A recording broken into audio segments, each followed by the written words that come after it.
America के सामने no कहना, क्या ये सिर्फ एक लफ्ज़ होता है या फिर इसकी कीमत पूरी हुकूमत से चुकानी पड़ती है? वेनेजुएला हो या पाकिस्तान, जब लीडर्स ने वॉशिंगटन की पॉलिसी से इनकार किया तो उन पर प्रेशर, सैंक्शंस और पॉलिटिकल इंस्टेबिलिटी क्यों बढ़ गई? वेलकम टू सियासत 360, जहां हम पॉलिटिक्स की असल कहानी समझाते हैं। अगर आपको असली पॉलिटिकल एनालिसिस चाहिए तो सब्सक्राइब करें। डोनाल्ड ट्रंप के दौर में वेनेजुएला अमेरिका की फॉरेन पॉलिसी का सबसे बड़ा टारगेट बना।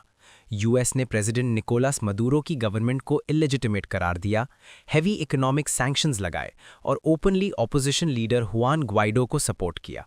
ट्रंप एडमिनिस्ट्रेशन का कहना था कि वेनेजुएला में डेमोक्रेसी नहीं, जबकि मदुरो ने सीधा जवाब दिया, वेनेजुएला अपनी पॉलिसीज वॉशिंगटन से डिक्टेट नहीं करवाएगा। मदुरो का ये नो सिर्फ पॉलिटिकल नहीं था, ये अमेरिका की ग्लोबल इन्फ्लुएंस के लिए एक चैलेंज था।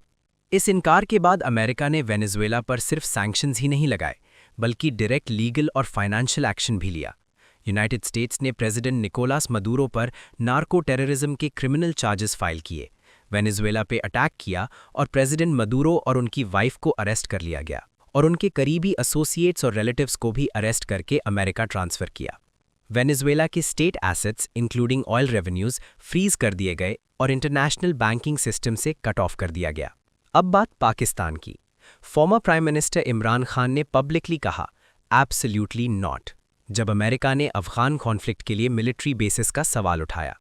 इस स्टेटमेंट के बाद पाकिस्तान की पॉलिटिक्स में अचानक इंस्टेबिलिटी, डिप्लोमैटिक टेंशन और फिर एक कंट्रोवर्शियल रिजीम चेंज नैरेटिव सामने आया। इमरान खान और उनके सपोर्टर्स का दावा है कि अमेरिका से इनकार की कीमत उनकी हुकूमत ने चुकाई।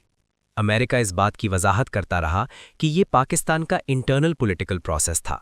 सच क्या है, ये डिबेट आज तक जिंदा है। वेनेजुएला हो या पाकिस्तान, पैटर्न एक जैसा नजर आता है। Powerful global players, independent foreign policy और फिर पॉलिटिकल प्रेशर। हर नो का रिस्पॉन्स एक जैसा नहीं होता, लेकिन कॉन्सिक्वेंसेज अक्सर फॉलो करते हैं। सवाल ये नहीं कि कौन सही था और कौन गलत। असल सवाल ये है कि आज की दुनिया के सिस्टम में स्मॉल या डेवलपिंग कंट्रीज को वाकई इंडिपेंडेंट डिसीजंस लेने की इजाज़त है या फिर हर नो के साथ एक नया क्राइसिस लिखा होता है। अगर आप पॉलिटिक्स को हेडलाइंस के बजाय कॉन्टेक्स्ट और फैक्ट्स के साथ समझना चाहते हैं तो सियासत 360 को सब्सक्राइब करें, क्योंकि यहाँ हम सिर्फ खबर नहीं, पूरी तस्वीर दिखाते हैं।